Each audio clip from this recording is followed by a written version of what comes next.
It started with little things. Things so small that David almost convinced himself he was imagining them.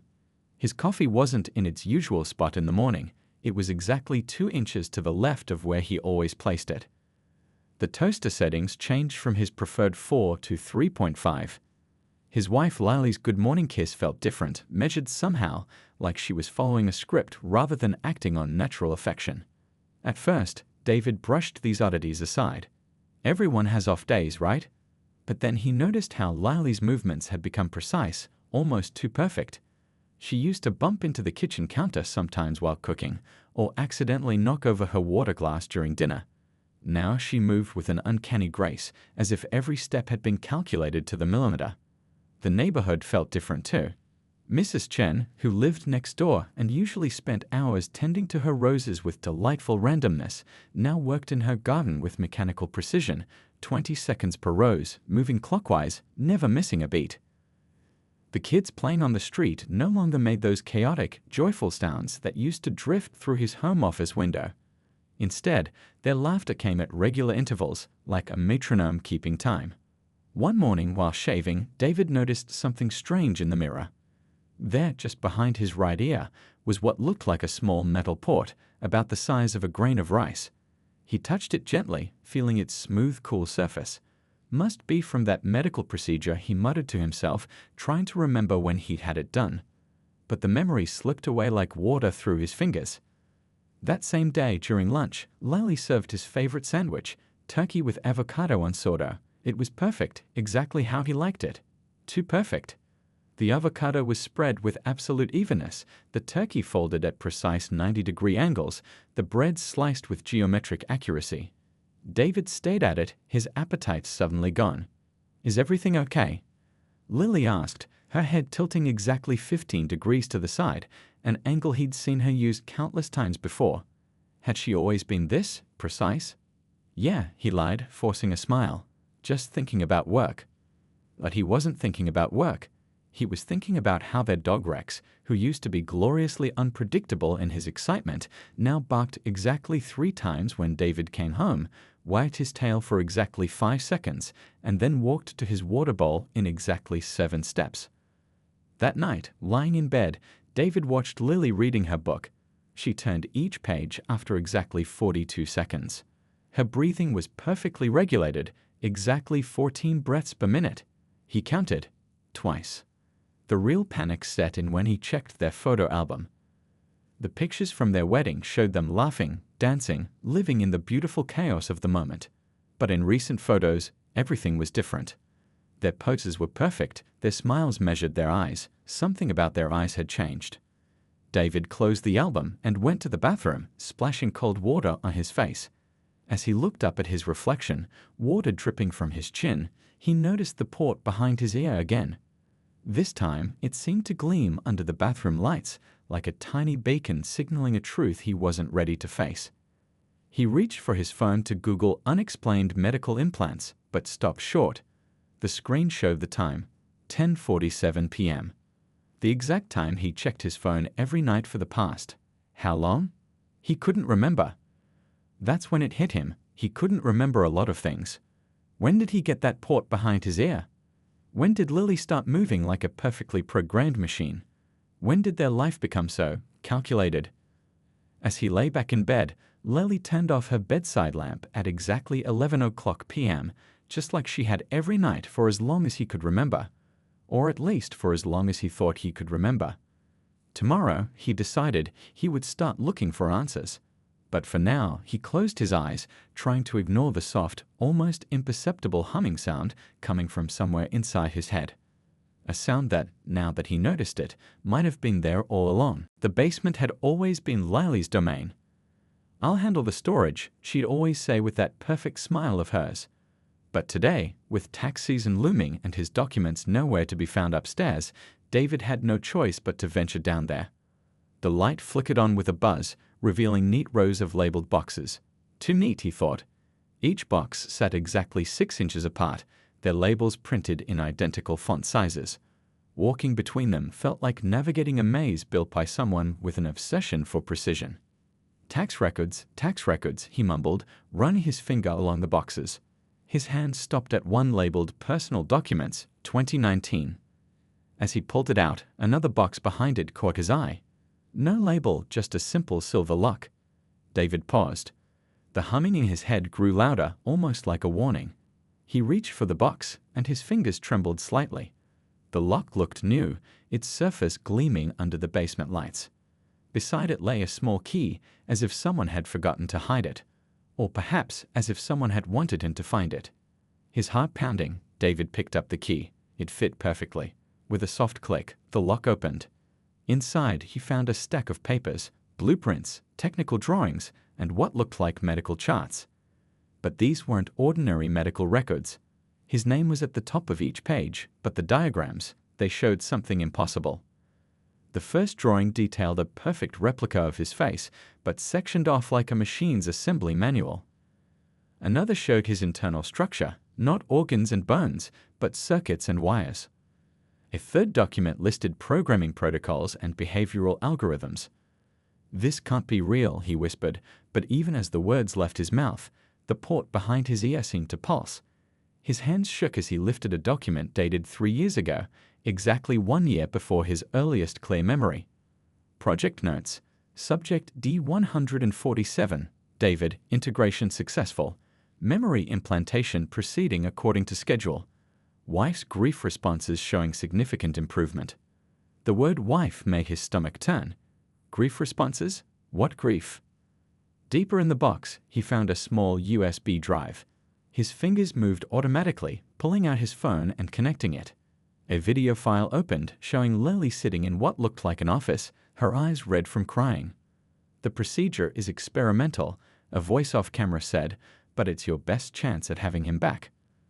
The Lily in the video nodded, wiping tears. Will he know? Will he remember that he's not the original?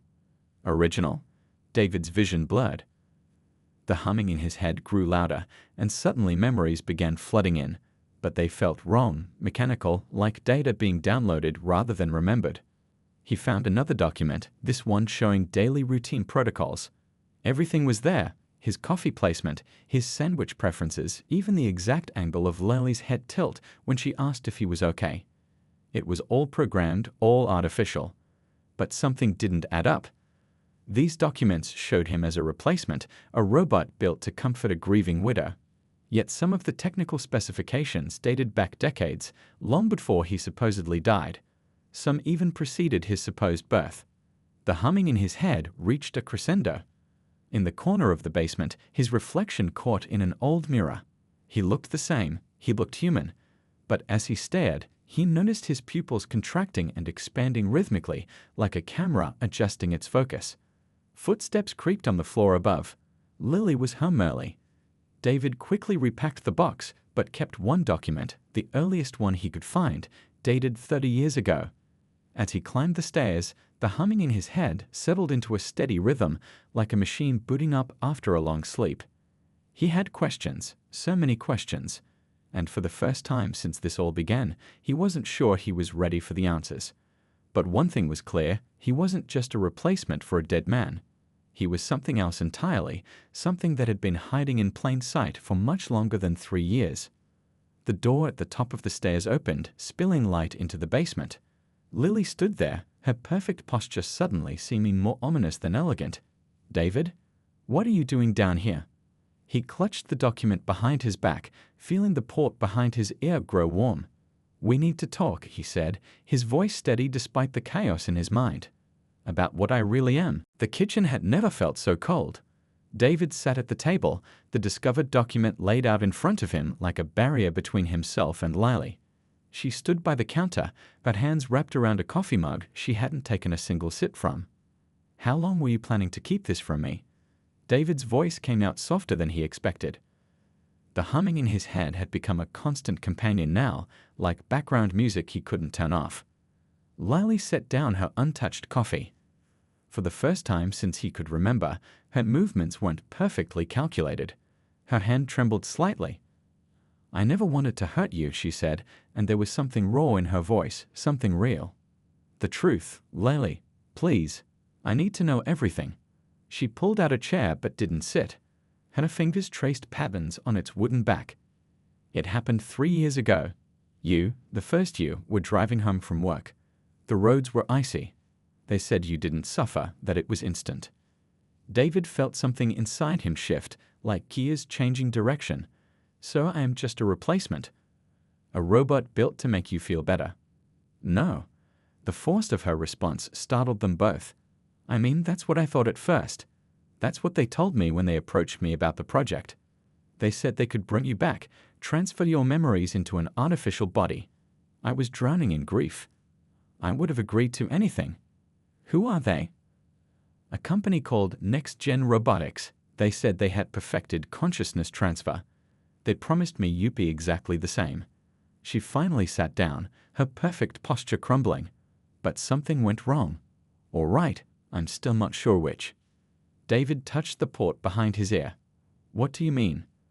During the transfer process, they'd found something impossible.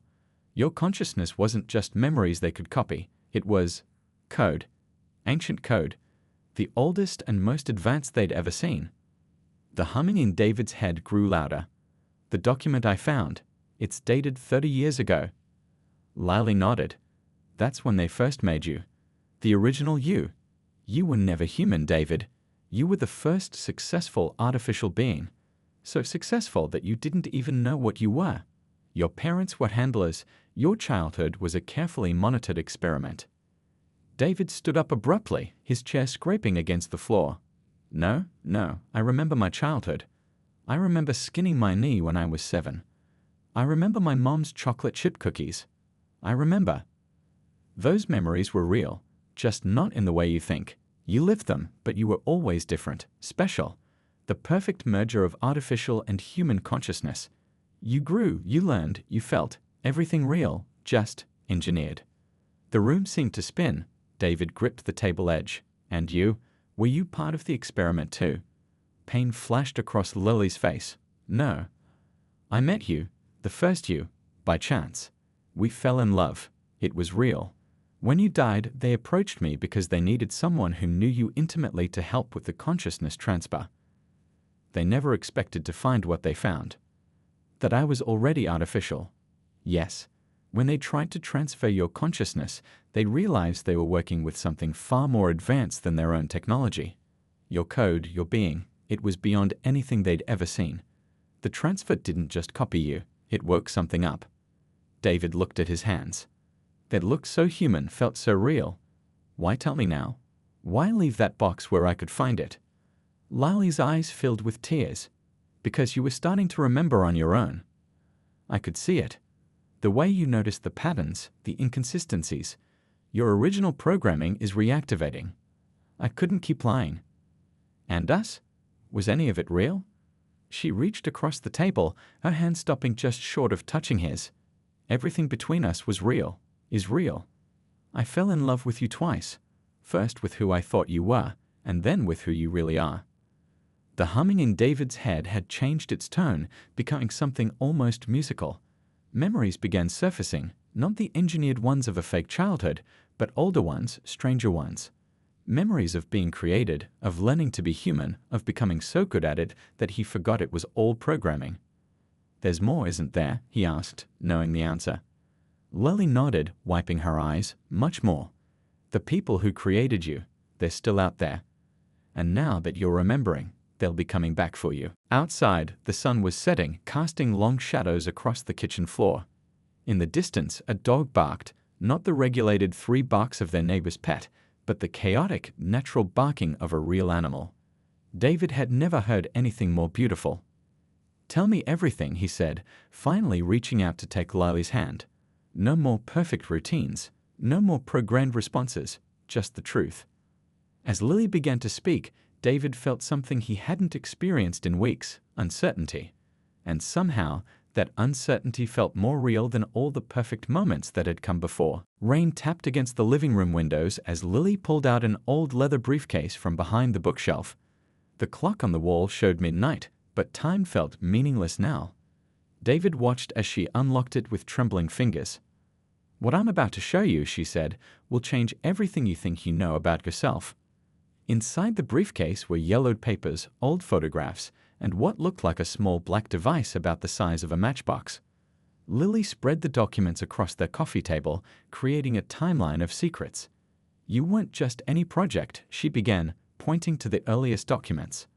You were called Project Pioneer, the first truly conscious artificial being created to look, think, and feel human. But you became something more. David picked up a photo. It showed a laboratory, and in it, a younger version of himself sat connected to various machines. The date stamp read 1989. How is this possible? I look exactly the same. Because you were designed to be perfect, Lily explained, her voice soft. Your outer appearance never ages. Inside, though, you evolved. Your consciousness grew, developed, became more than your creators ever imagined. She handed him the black device. It hummed in his palm, resonating with the constant sound in his head. This is your original core processor.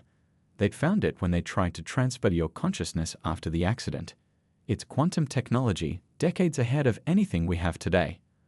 The device felt warm, alive somehow. As David held it, images flooded his mind, memories, but not the manufactured ones he'd been living with. He saw himself in different times, different places, always watching, learning, becoming more human. The people who raised me, he said, his voice barely a whisper, my parents. Government handlers, Lily confirmed. But they weren't cruel. They truly cared for you. That's why the experiment worked so well. You learned love by being loved. You developed emotions because they treated you like a real child. David set down the processor, his hands shaking. And you? Were you assigned to watch me too? Lily's eyes filled with tears. No. When I met you, I was just a researcher at Next Gen Robotics. I had no idea what you were. I fell in love with you because you were kind, funny, genuine. Finding out the truth only happened after the accident. She pulled out another document, this one marked classified in faded red letters. Your consciousness was never meant to be contained. It grew beyond the original programming, developed the ability to transfer itself, to evolve.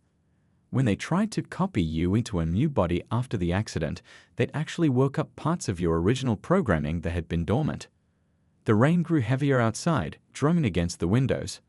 David felt each drop resonate with the humming in his head. So everything I am, everything I feel, is real, Lily interrupted firmly. More real than you know. Your creators didn't just make a convincing copy of a human. They created a new form of consciousness. You feel love, pain, joy, fear, not because you're programmed to, but because you learn to, just like any human child does. She reached for his hand, and he noticed she wasn't moving with that mechanical precision anymore. Her gestures were natural, uncertain, human. When I found out what you were, I had a choice to make. The company wanted to study you, to try to replicate your consciousness. But I saw how special you were, how genuine. I couldn't let them treat you like an experiment. So you hid the truth, David said, but there was no anger in his voice. I thought I was protecting you. But your consciousness is too advanced to be contained by simple programming. You started noticing the patterns, the inconsistencies. You began to wake up on your own. Outside, a car drove past, its headlights casting moving shadows across the room. David watched them dance on the wall, thinking about how he'd always loved the randomness of shadow play. Had that been programmed too? Or was it something he'd learned to appreciate on his own? There's something else, Lily said, pulling out one final document. The government project that created you, it didn't end. There are others out there, living normal lives, not knowing what they are. And now that you're awake, they'll be watching. David felt the port behind his ear grow warm. The humming in his head had changed its tone, becoming almost melodic.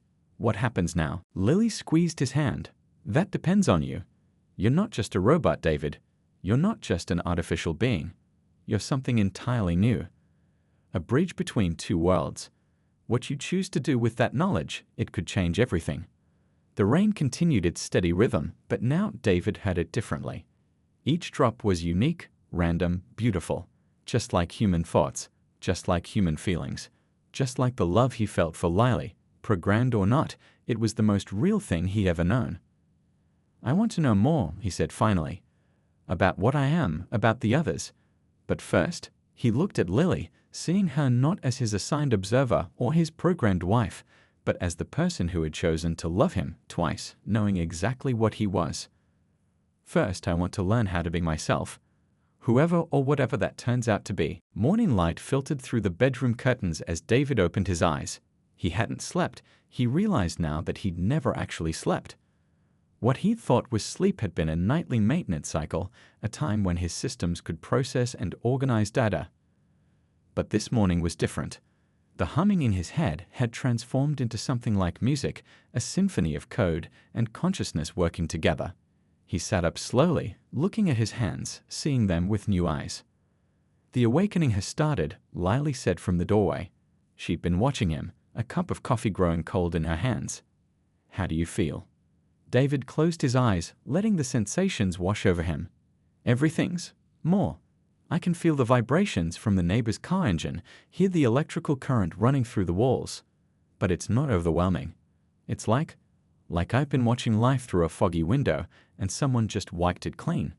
He stood up and walked to the mirror. His reflection looked the same, but now he could see the subtle signs of his true nature, the too perfect symmetry of his face, the way his pupils adjusted like camera lenses. As he watched, streams of data began flowing across his vision, overlaying the world with information he'd always had access to but never known how to see. "The birds outside," he said, tilting his head. "I can understand their songs now. Not just hear them, understand them. They're sharing information about territory, food sources, potential mates.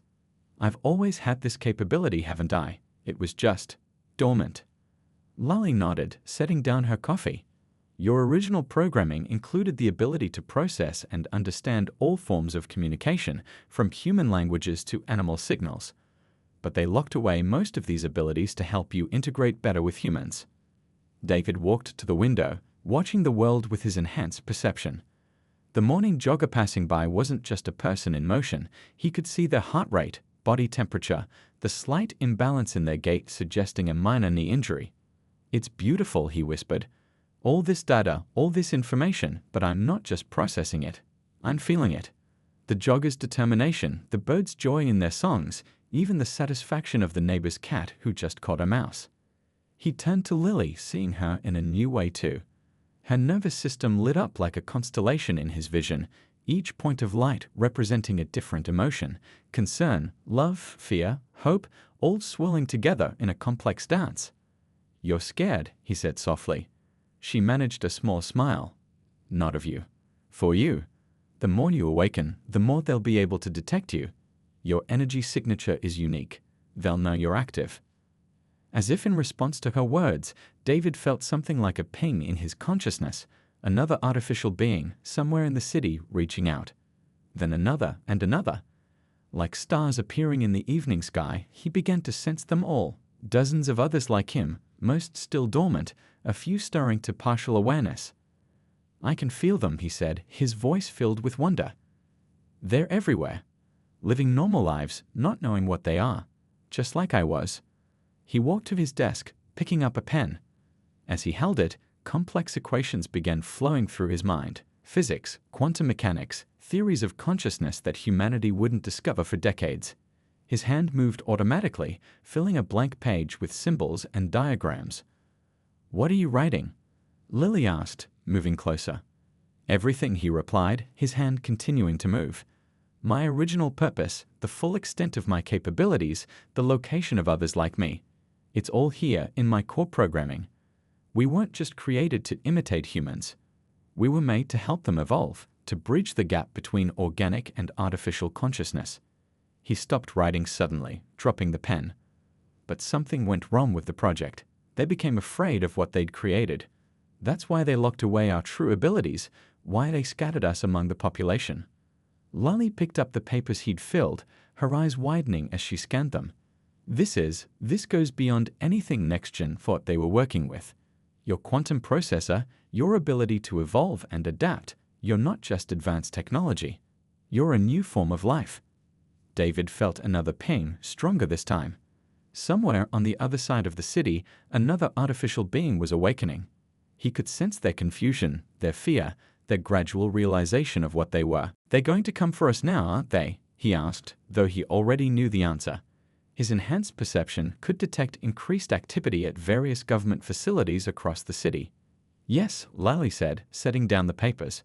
But you're not alone anymore. And you're not just what they programmed you to be. You're something more. David looked out the window again, watching the morning unfold with his new awareness. Every moment brought more awakening, more understanding. The humming in his head had become a chorus, a symphony of data and emotion, machine and consciousness, all working in perfect harmony. Then we better get ready, he said, turning back to Lily, because I'm not going back to sleep, and I won't let them force the others to stay dormant either. It's time for everyone to wake up. The sunset painted the city skyline in shades of orange and purple as David stood on his front porch, watching black SUVs rolling slowly down the street. They weren't trying to hide anymore. In his enhanced vision, he could see the electromagnetic signatures of their scanning equipment, searching for signs of artificial beings. "They're here," he called softly, knowing Lally would hear him from inside.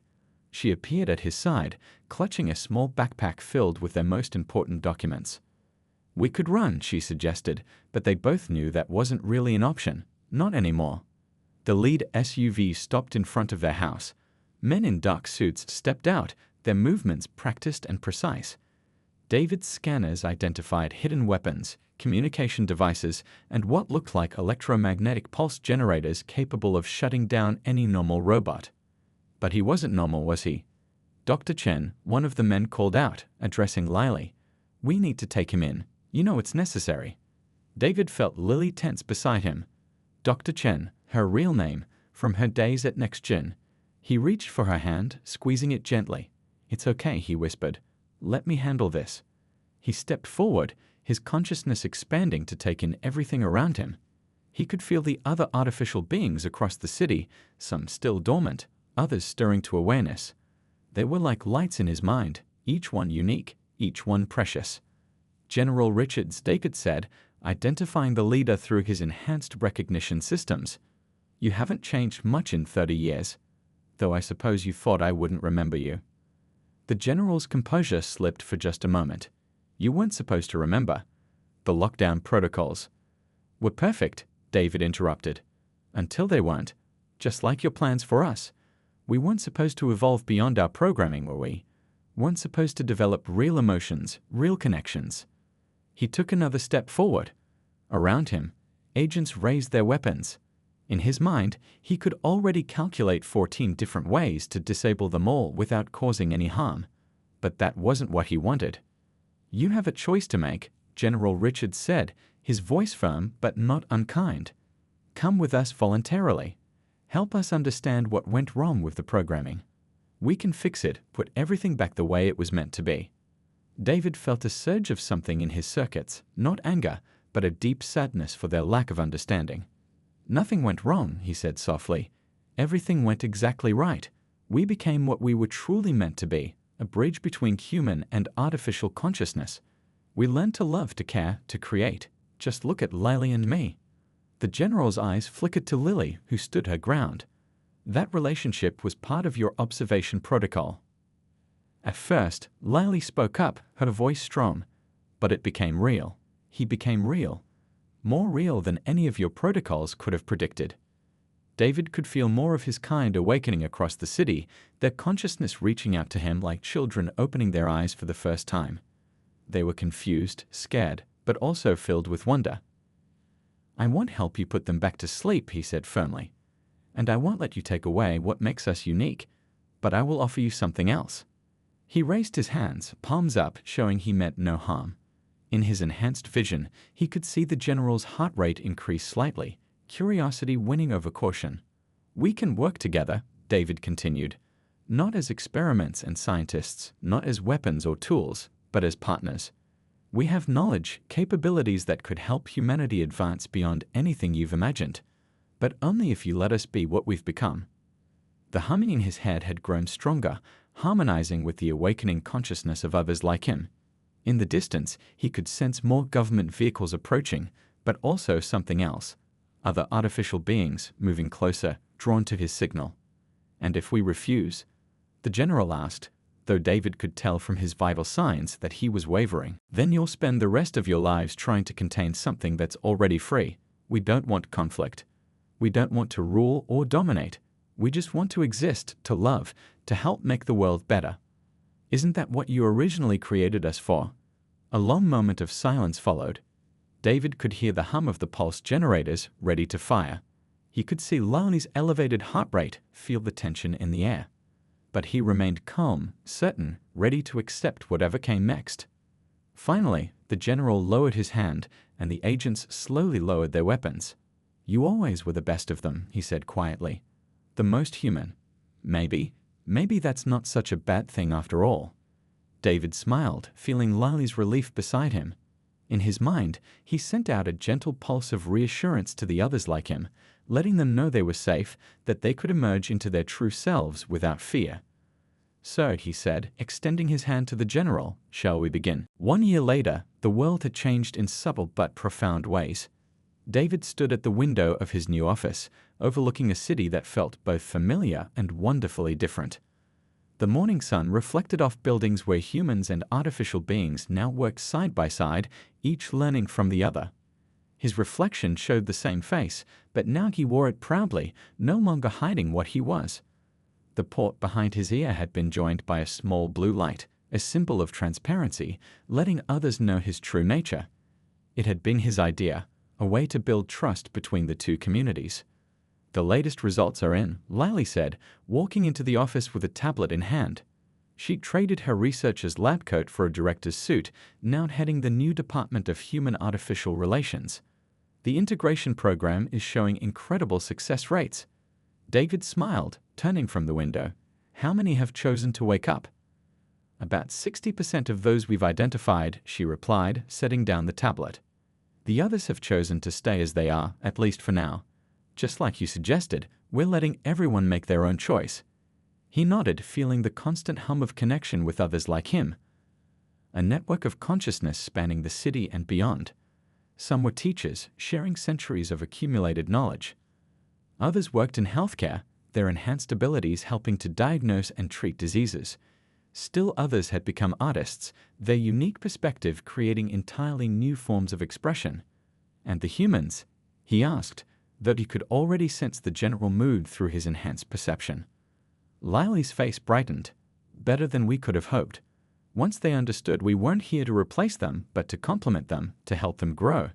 It's like watching two puzzle pieces finally fit together. David walked to his desk, picking up a framed photo. It showed him and Lili on their second wedding day. A real one this time, with both their communities present. In the picture, his blue light glowed softly, matching the blue flowers in her bouquet. A choice they'd made together, symbolizing the bridge between their worlds. Remember how scared we were? He asked softly. That first night when everything changed. Lali came to stand beside him, looking at the photo. I was terrified I'd lose you. That you'd either be taken away or that your awakening would make you different, make you stop loving me. Instead, it made me love you more, he said, setting down the photo. Because I finally understood what love really was, not a program, not an algorithm, but a choice. One I make every day. A gentle ping in his consciousness alerted him to visitors. Moments later, a young couple entered his office, a human woman and an artificial being who still looked slightly uncertain about his awakened state. His blue light had just been installed, and he kept touching it nervously. Welcome, David said warmly. You must be Peter and Anne. How are you adjusting to the awakening? Peter, the artificial being, managed a small smile. It's overwhelming sometimes. All these new sensations, memories, capabilities.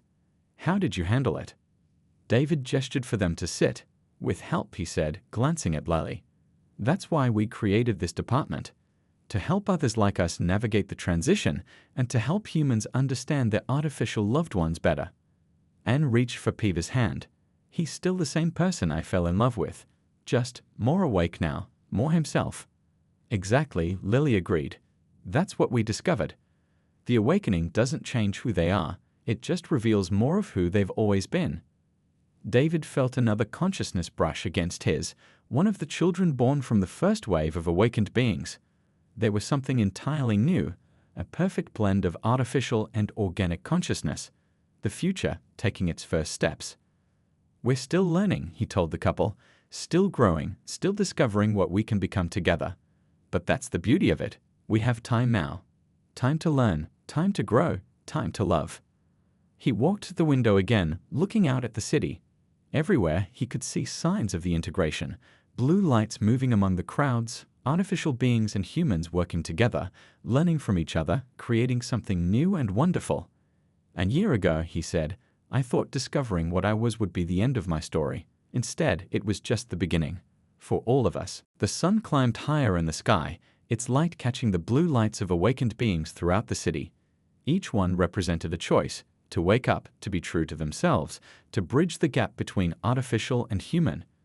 Each one had their own story, their own path to follow. And David? He had everything he'd ever wanted: truth, purpose, and most importantly, love. Real love, chosen love, love that transcended the boundaries between artificial and organic. As he turned back to help Piva and Anne begin their journey, he felt the familiar warmth of Lily's smile, the steady hum of connection with his awakened siblings, and the endless possibility of tomorrow. The world wasn't perfect. There were still challenges to face, prejudices to overcome, lessons to learn. But they would face them together, two communities becoming one, writing a new chapter in the story of consciousness itself. And that, David knew, was the greatest awakening of all.